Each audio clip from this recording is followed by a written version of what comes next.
Hi guys, welcome back to a new season of ChatterQueens. As you can see today, we have a guest. Yeah, we've brought George back as it's been an officially a year since George left.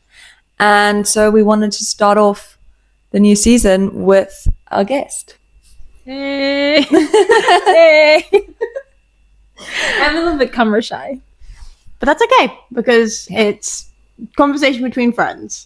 So we thought we'd start this episode and sort of like this season with just talking about George's experience. So I think we mentioned on the podcast before, George has left London, essentially, left London a year ago to pursue sort of new opportunities. And so we thought it'd be great to start the season off by sort of bringing an episode in that isn't just about London living, because I do feel like a lot of the topic gets like forced upon of like, you've got a new job, it's like London, you should be excited. And you know what, sometimes everything doesn't work out the way you think it's going to work out. And I thought it's like important to bring that up to everybody, that London sometimes might not just be for you, and that's okay. It doesn't have to be the city that you have to thrive in. It has to be the be all end all. No, for sure. I feel like a lot of the podcast has been us kind of talking about our life as we've adjusted to London and like how it's been so positive for us, and we've been really lucky that it's worked out well. And like obviously we have a good house and we have a good job and we've got loads of friends and like we've built a really good community here. Yeah. But also like,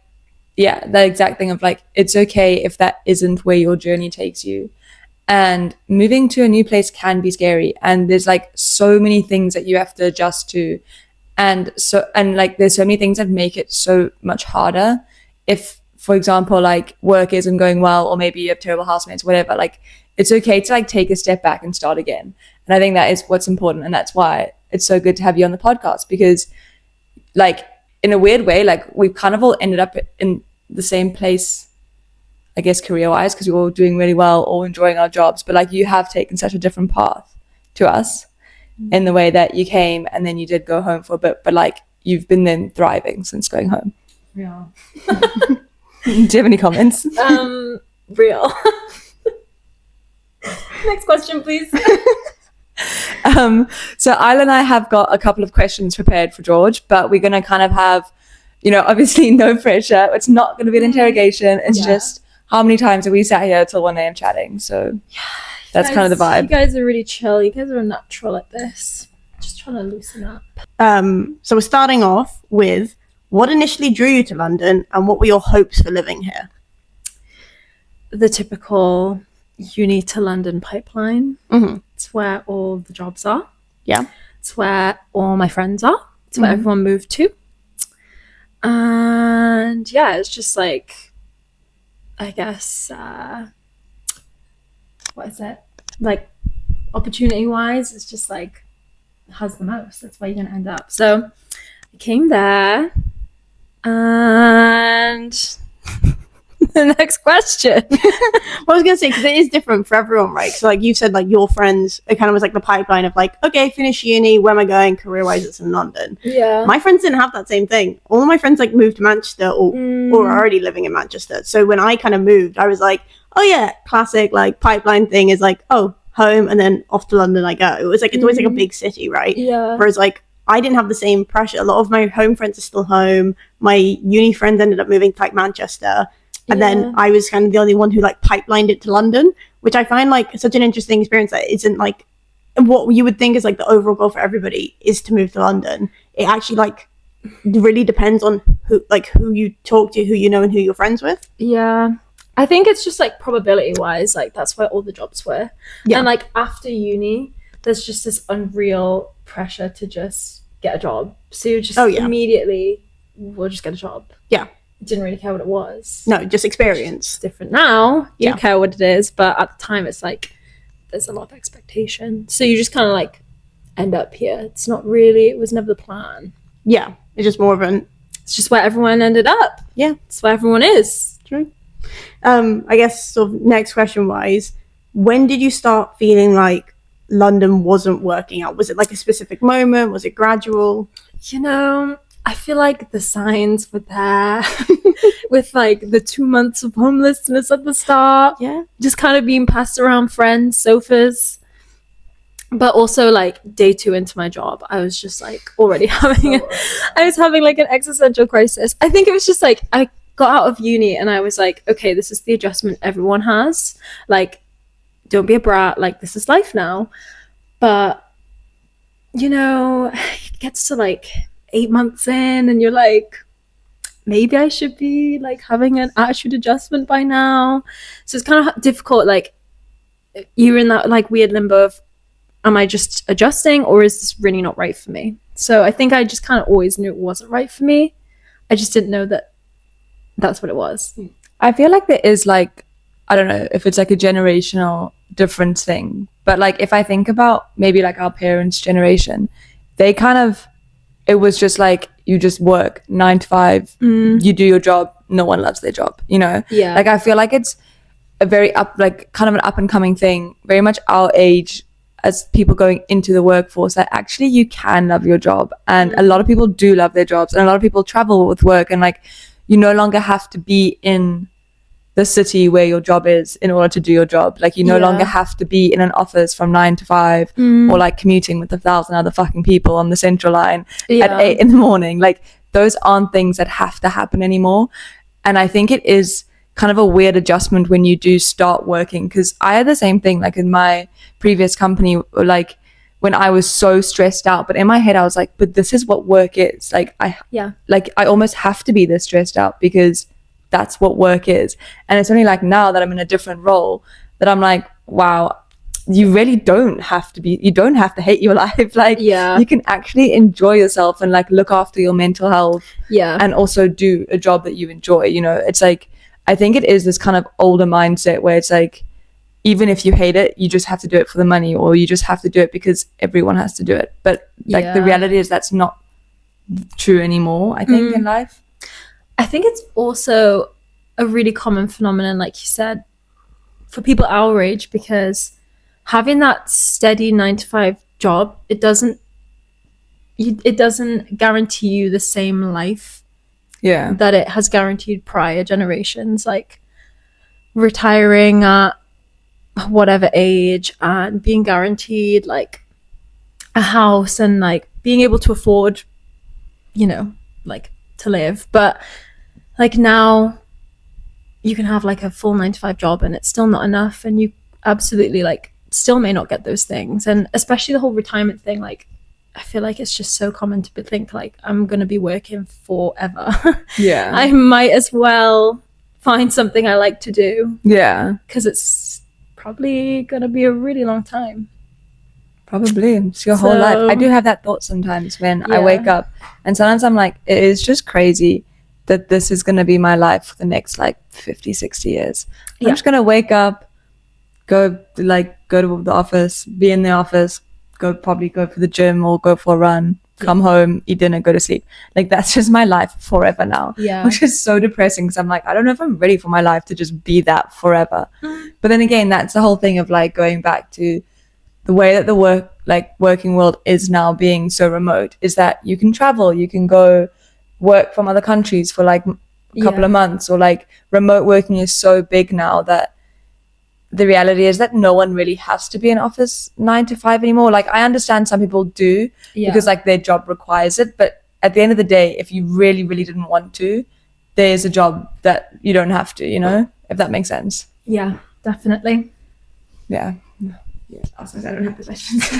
Well, I was gonna actually like just follow on from that. It's like what we're watching now. So George has got me into Severance. Stop. she's very excited about it. I'm sitting up for this. we have just adjusting. We have just caught up. Currently we're on season 2, episode 7. Just for reference, I don't know when this is actually gonna be released. Just so that you guys have the context for where we're at emotionally right now. We just watched season 2, episode 7. Just so you understand.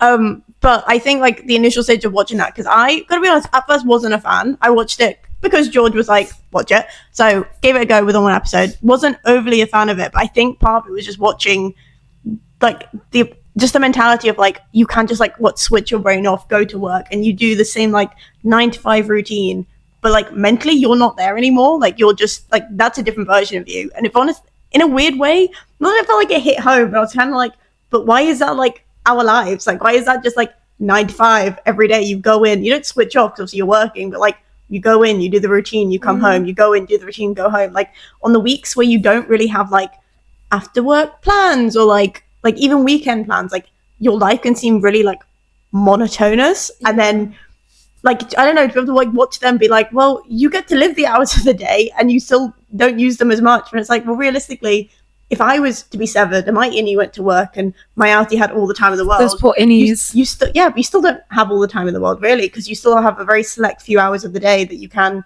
be free and do whatever, because you are still losing a portion of like the main part of your day, 5 days a week, to work. Yeah, real. I haven't seen the show, so I don't know what you're talking about, but yeah. We will get Caitlin on this. Yeah. She'll get there at some point. Good. It's so good. And to everyone out there, if you haven't watched Severance, then go get your 7-day free trial from Apple TV. Little plug. Little unpaid plug there.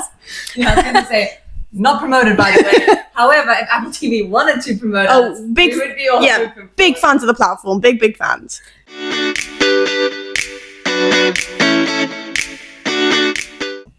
Yeah, so I guess kind of leading on from that is talking about the actual decision, like when you made that decision to leave. Because I know like we spent probably hours sat in this kitchen talking about it, and you were going so back and forth between all of it.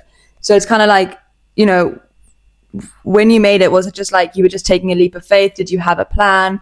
Like also obviously I'm assuming, I don't know, like was there doubt? Were you unsure about it, or were you like, no, I know this is meant for me, I cannot be in London anymore, and like no doubts kind of thing? I feel like I said, I knew for a really long time that the job I was in was not for me, but I think I was just like misled into believing I was just adjusting. So I kind of was like, especially when it hit New Year and it was like coming back after Christmas, I was really devastated.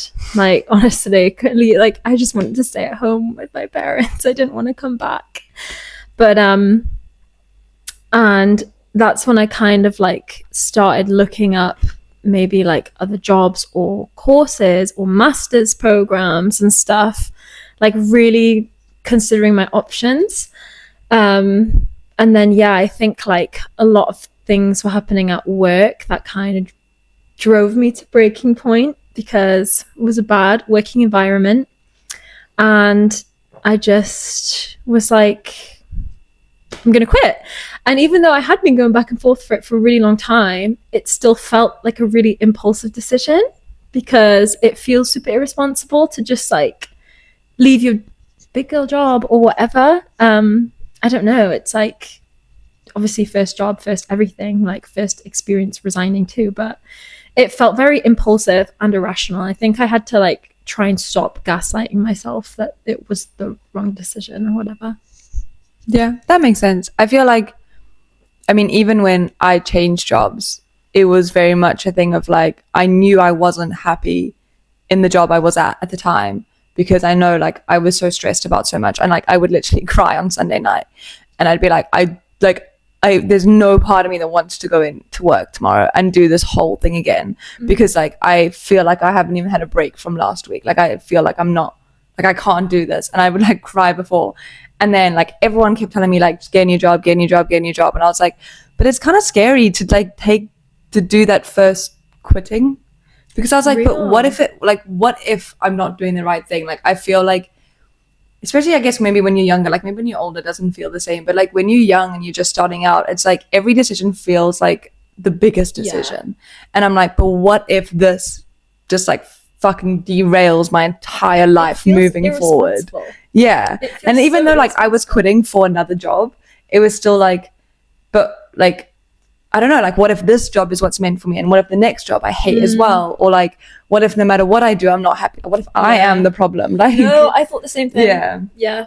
And it's like, what if no matter what I do I'm always going to be stressed, or I'm always going to be anxious, or what if I quit this job, start the new job, and then cry at the new job, but I also don't have my friends, so it's like I've just quit to cry at something else. I mean, that's not what happened, thankfully. I don't cry anymore, but like, you know, that's a thing that like I thought a lot about, and I was like, it is so hard, because so many, you don't know what's going to happen, and you're like, well, how do I know this is the right thing? And I spoke to like a lot of people in my life, and be like, you know, like my parents, whatever, and like everyone was like, yeah, but like especially like my parents, which is kind of like an infuriating thing, but they're like, oh, but like it'll be okay. And I'm like, the fuck do you know? Like, I know you've lived this life and I know you've made these decisions, but like, stop just saying it'll be okay, because like it feels like such a big deal right now. Yeah. Like, validate my big dealness and then help me through this big decision. Hindsight is so like, it's the same as when you look back in like high school things that were a massive deal, and now you're like, so it's like, mum and dad, they're probably right. But yeah, no, they 100% were right, because like now it's like, you know, it's just one of those things where they're like, but like, what's the worst that can happen? I'm like, I don't know. I feel like a lot. Like, I can't think of anything, but like, it feels like a lot could go wrong in this decision. And my parents were just like, yeah, but just do it. Yeah, it's such a volatile time, the 20s. Everyone's going at different speeds, constantly doing different things, and just like at different points in life. So it feels very fragile and so easy to just completely go off the rails. Yeah.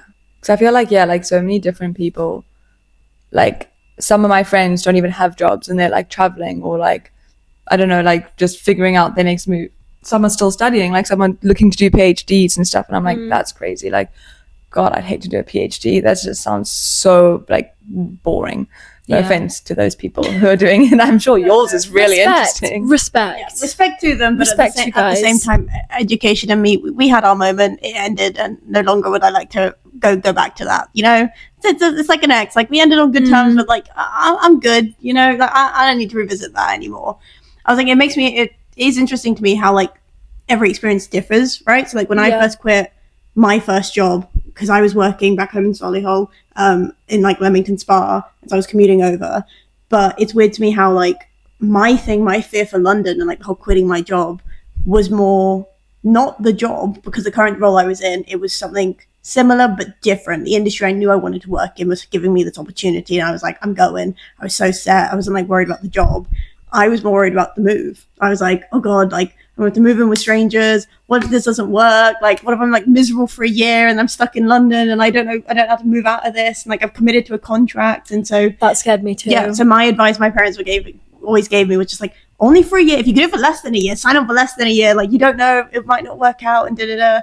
And honestly, like based off like conversations we've had with people, like it's extremely lucky. Like, we all ended up becoming really good friends within this house. Like, for me, it felt so like easy. Like, we kind of just all met together, like didn't know each other beforehand, maybe a few like Facebook messages here and there after we'd had met the first time. But I don't know if I actually spoke to any of you, either of you two. I think it was just a big group chat, right, where we were just trying to figure out like money. That was essentially, we didn't know each other. We were already like, you scared me as well. Did I? You were abroad obviously we're busy, but I was like, maybe she just is like cool and doesn't want to can't be bothered to chat. Oh yeah, at the time before I was about to move into this house, I had booked a trip to Barcelona before I knew that I was going to get this house.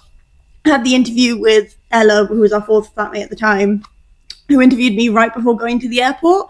So I was like, I'm so sorry, I'm about to go to the airport, but send me any details. I have Wi-Fi, I promise. Like, I'll do whatever. And so I was like sorting all this stuff out with these lot in the sort of Barcelona hotel.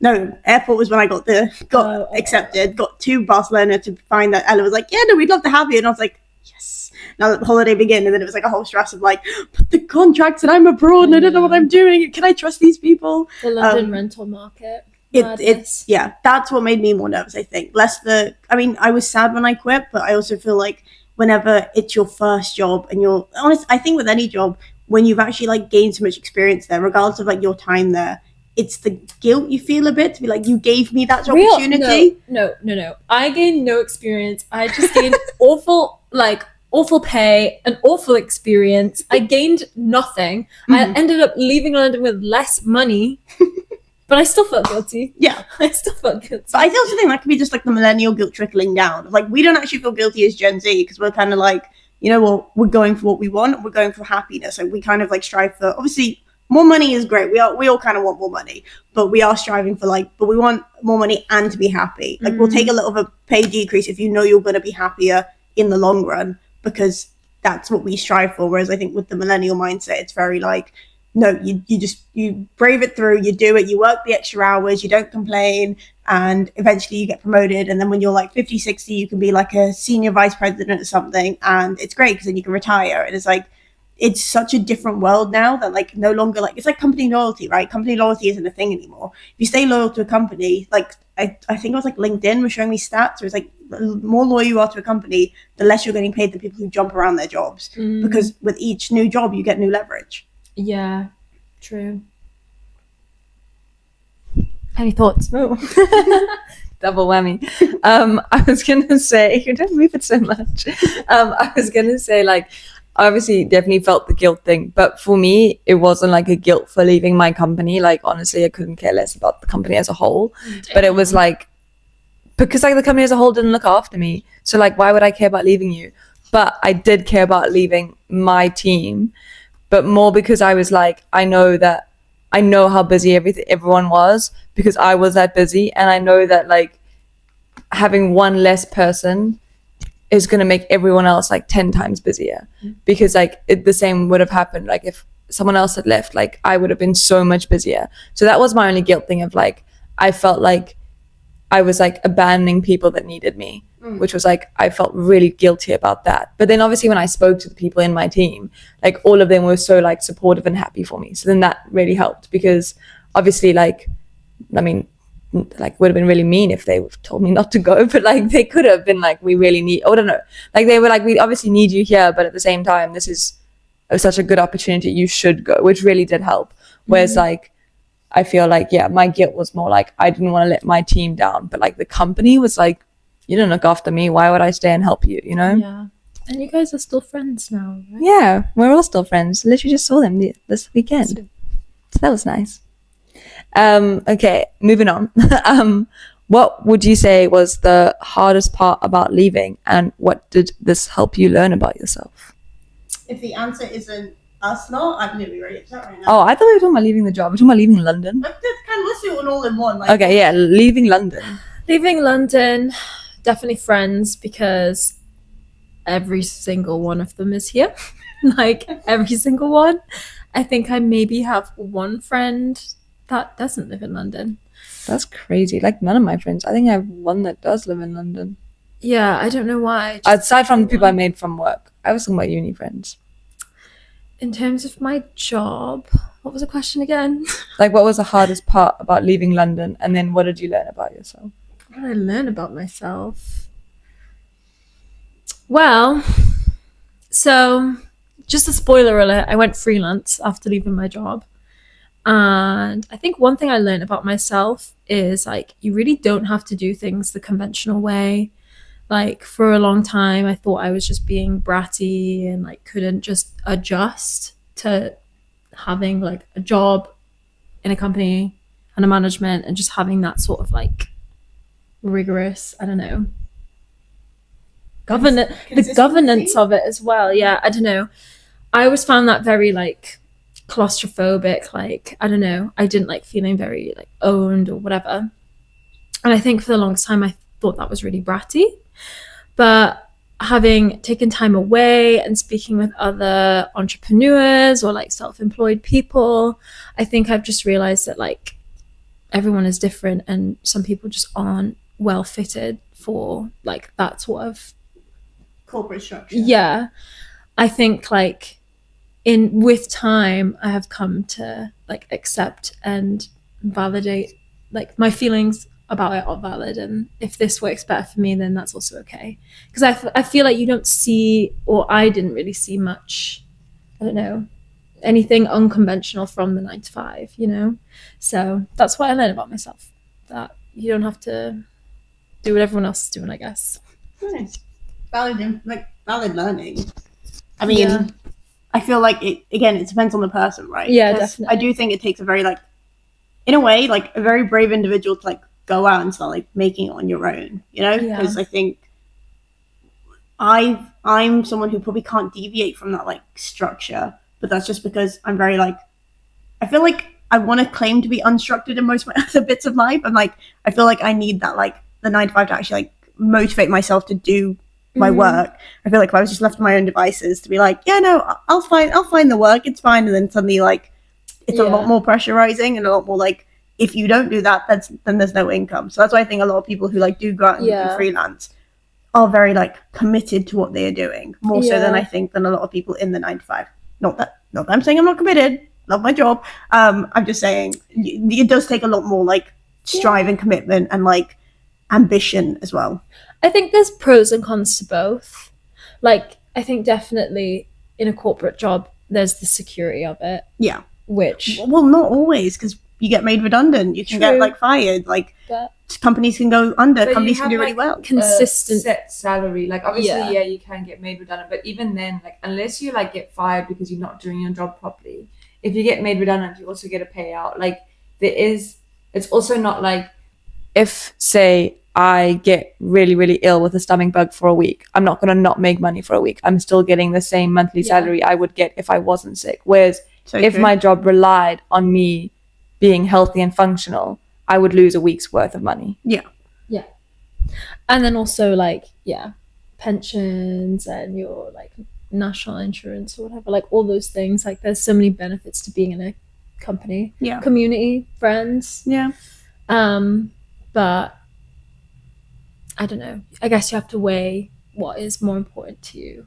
And for me, it's just, I like being more in control of myself.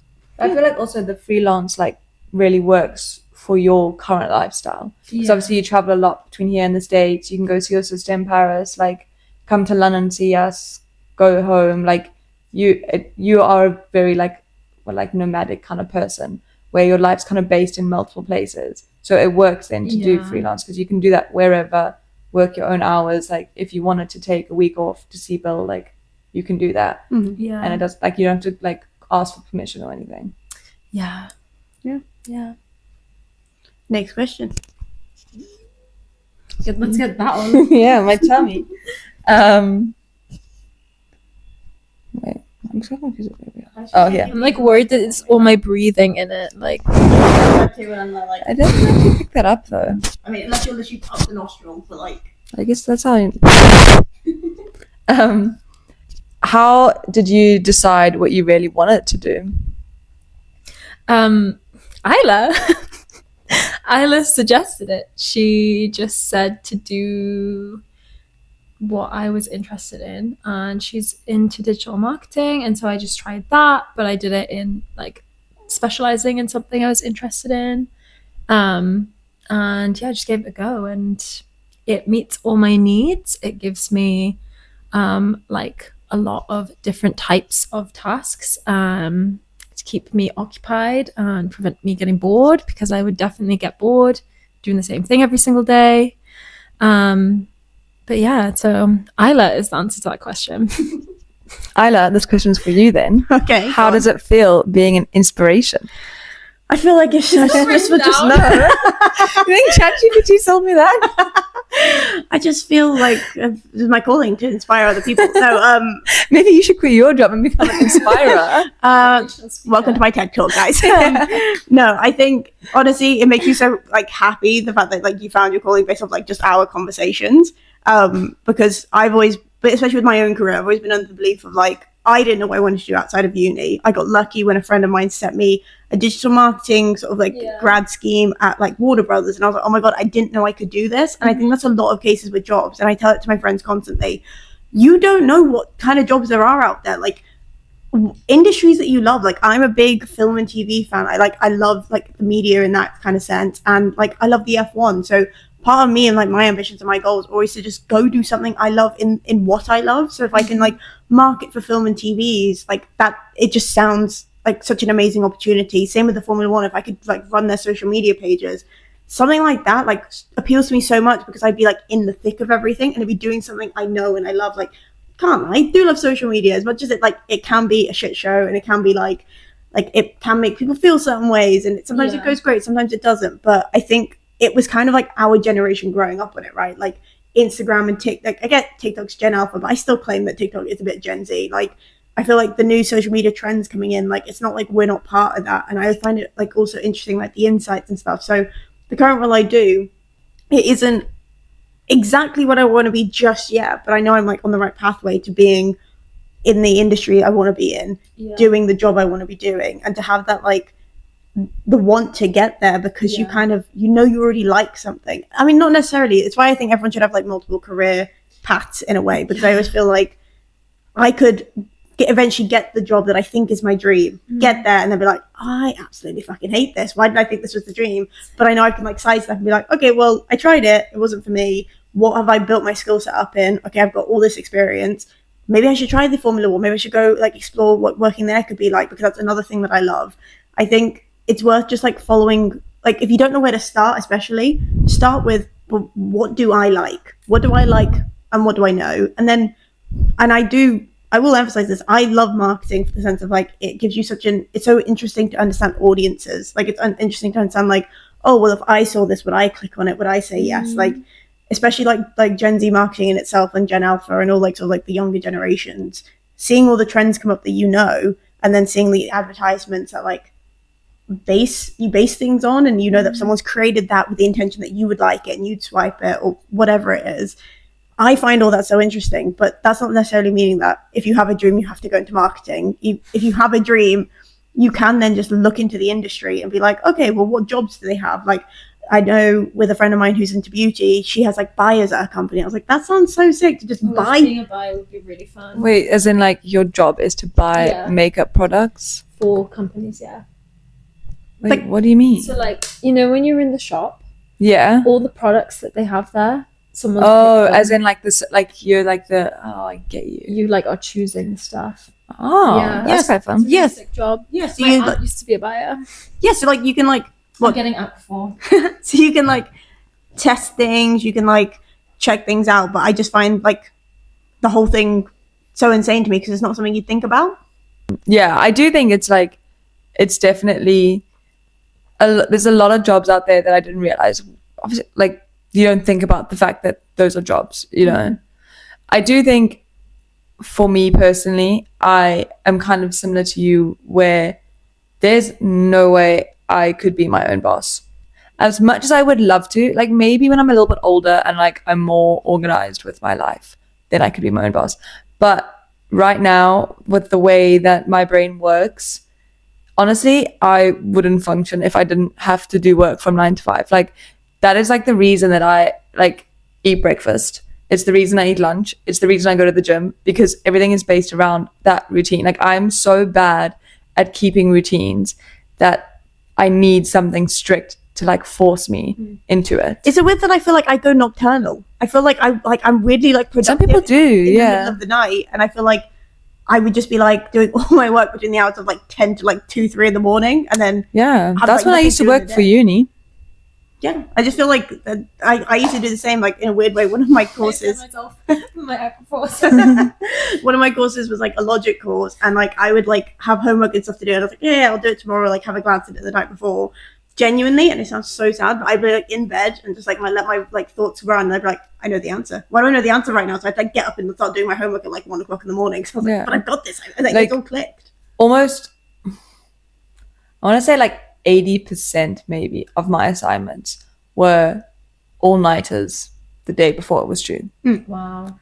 So like, and that's because it's not a strict schedule.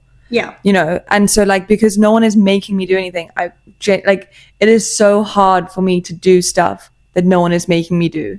Yeah. So like if I was my own boss, like no one's making me do anything, so like I probably just wouldn't do it. The opposite. It's like I can feel so motivated until someone tells me to do it, and then I don't want to do it. I think it's like it's because like in my head, like there's so many things that I know need to be done. Like I think it's called like decision paralysis or something like that, and you just can't do anything. And it's because I know there's so many things that need to be done, or like even if there's not so many, there could be like 5 things, but I know, so say like tomorrow I wake up and I'm like, I have 5 things to do today, just 5, but the fact that I have 5 means that I almost get like really overwhelmed by them. So I'll do like almost everything in my power to do anything but those 5 things, and then the day will come to an end and I'll be like, fuck, I've done none of the 5 things. Now I feel really guilty and anxious because my 5 tasks are not completed. So now my day was a waste, and now I can't sleep because I'm feeling anxious. So tomorrow's going to be even worse, kind of thing.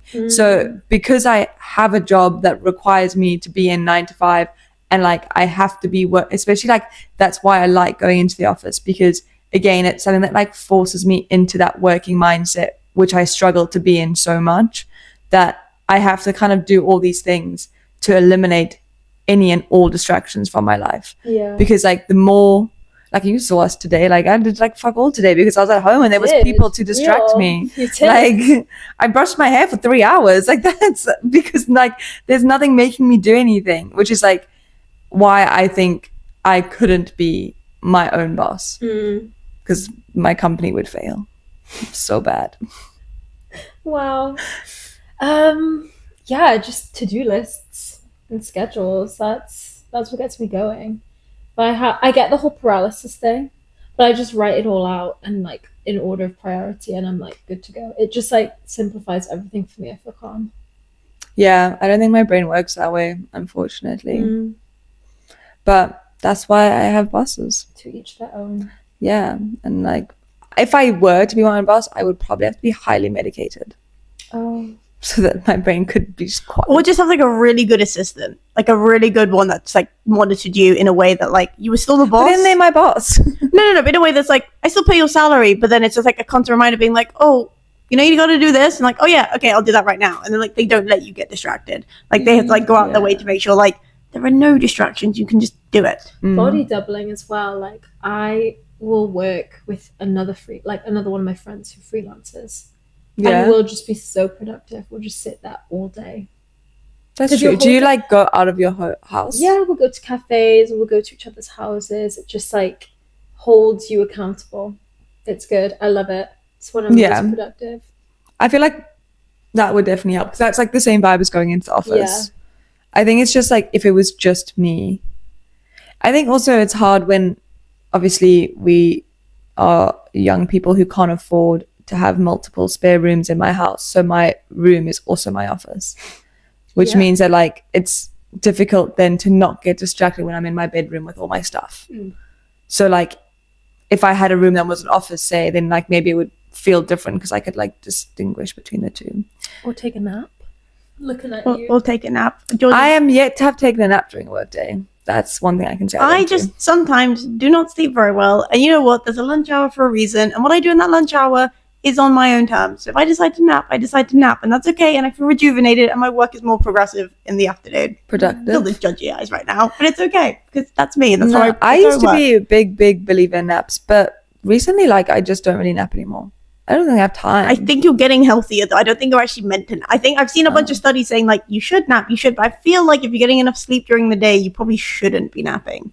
I actually, when I was visiting my sister last week, we took a nap every day. And it was the first time I'd had a nap in maybe, like, a couple of years, I think. Really? But I feel like because she's in Paris, it's almost like European naps. I feel like that's a common thing when you're abroad. You just also it's different when you're on holiday. Yeah, like I feel like I'd probably have a nap on holiday. But why? Like, why does that happen? Because I have nothing else to do. Because it's relaxing. But, like, I'm exhausted. Like, I had stuff to do, but I was just so tired. And I guess because it's like, I don't know. Like, I guess depending on the holidays you go on, normally you're like, I feel like you're exploring cities. You're walking, like, especially Paris is a walking city. Like, you walk a lot to places. Like, you're probably going out for dinners or like staying up late chatting or whatever. Like, even though it's a break from work, you're still like doing stuff. Yeah. So that it gets to the point where it's like, and also like, because you do have time free, that's when you do take naps. True. So like, I feel like I used to take a lot of, like, I do love a nap in the sun. Like, that is so nice. But sometimes I get so sleepy and I need a nap real bad. And then genuinely I close my eyes for 5 minutes and then I'm good. Really? Like, I didn't even actually nap. Like, I literally just sat there, like, eyes closed. And then I'll be like, right, I'm energized. And then in the past, when I've done that with people and they've been like, but we haven't napped yet. And I'm like, well, I got my energy back somehow. Okay. And then they're like, but we haven't. And I'm like, well, let's carry on doing stuff. I'm ready. Let's go. And then that sucks for them because they don't get to nap. And then they'd get kind of tired and cranky. So, yeah. But sometimes that happens. But now I don't nap at all. So I don't know. I don't really like napping. It makes me grumpy. Yeah. I think there's like a specific amount of time like each individual can nap for. Like, I think I had like a 20-minute nap today over lunch. I am fasting for reference of when this video is taken. I also do nap sometimes when I don't fast, but like for this reference now, there's nothing wrong with napping. Well, I just feel like I got such judgy looks when you were like napping and then you look at me. But I was like, fine. Like, I think I just needed like a little break in the day. You know, sometimes just like it's quick 20 minutes and I'm like, okay, I'm ready again. Like, I think you just kind of need sometimes just to take it easy. Like, not 5 minutes of having your eyes closed. Not look at a screen, not like stare at anything, just have your eyes closed and just like let your body like have a little switch off, restart. My favorite thing to do is to have, like, if I was napping, is to have a coffee and then to have a nap.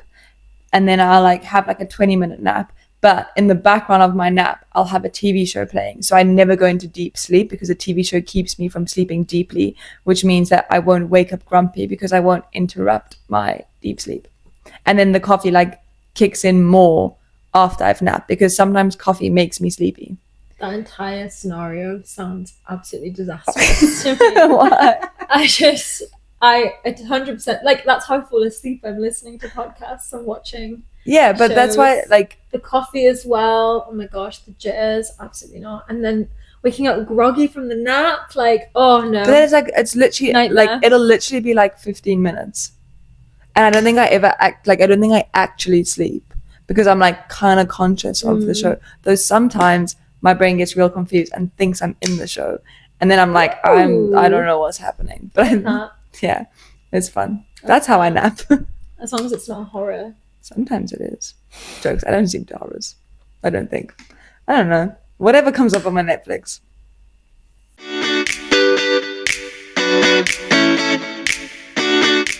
But I would like you to think about a year ago how you would have imagined or defined your life as being successful, and how, if I were to ask you now, what does success mean, has it changed in that year? Damn. What? Wait, I need a second here. Mm-hmm. I don't know if it has changed. Like, I think a year ago, I knew that, like, I just wanted to be happy. Like, I was so unhappy in my job. And even though it didn't pay well, like, I didn't care about getting a better paying job. Like, I just wanted a job that fulfilled me more. I wanted a job that I could contribute something or make something rather than just being like a little bitch. Like, you know what I mean? Like someone that just gets bitched around, doing like useless, like redundant things. And I think even a year on now, like I still feel the same. Like I feel so satisfied and I do feel successful because I am happy with what I'm doing and I feel really optimistic and promising about like the future and things and that continued growth. I just feel calmer. Like, yeah, I don't think it's changed. Like, I think I've always known that I just wanted to chase happiness. Yeah. Just to be cringe like that, but wholesome. It's true. I think it's so valid. I feel like that's a lot of people's way of like. I think success is like it's either a money thing, like I expect to be like CEO, or I want to like own my own company, or there's like many a route you can take. But I think underlying thing, everyone thinks that's going to make them the happiest, right? So I do think like you defining success by happiness isn't different to a lot of people. I think a lot of people just see happiness as different things. Yeah, agreed. What about you? How do I define success? I'm dictating the conversation now. What about you? I would say, to be honest, like, yeah, it's probably the same. Like, for me, I've always said, like, for me, family is like a big part of my life. And in my future, what I would see as successful is that I'm in a position where I can spend my time with my family. And, like, I want to be able to go to, like, my kids' like, what do you call it, like Christmas plays or their sport games, or show up like I want to be there for my kids and I want to be involved like in their lives. Like I want to be part of what they're doing, and ideally I would want to be in a position in work that allows that to happen. Like I don't want to be a stay-at-home mom. Like I want to still be working, but obviously I'd like to be at a level of work that gives me the freedom to be like, I'm taking in the afternoon to go with my kids, and it's like no questions asked kind of thing. Like, yeah, you can do that, no problem. So I feel like for me, that's success would be like having a happy, healthy family that I can be there for, but also like, and then also enjoying my work. Like I don't want to be hating work, obviously. Yeah. So yeah, so I get kind of the same, like the whole chasing happiness thing. Like I don't necessarily need to be like the head of anything, or like Agreed. I don't need to be a millionaire. That would be nice, and I would feel successful if I was a millionaire. But that's not like a necessity in being successful. Like I think I would still feel successful if I wasn't a millionaire, but I had, you know, like a nice house with kids and whatever, like, you know, fulfillment. Yeah, I want to feel like I'm living a full life. Yeah, like I don't want to be like, I wish I'd done something differently. Yeah, when I get older, in my head. Yeah, agreed. No living with regrets. Yeah.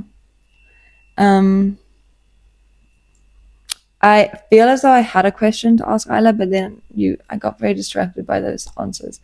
I can ask Isla a question. Yeah, go on then. What you miss the most about me?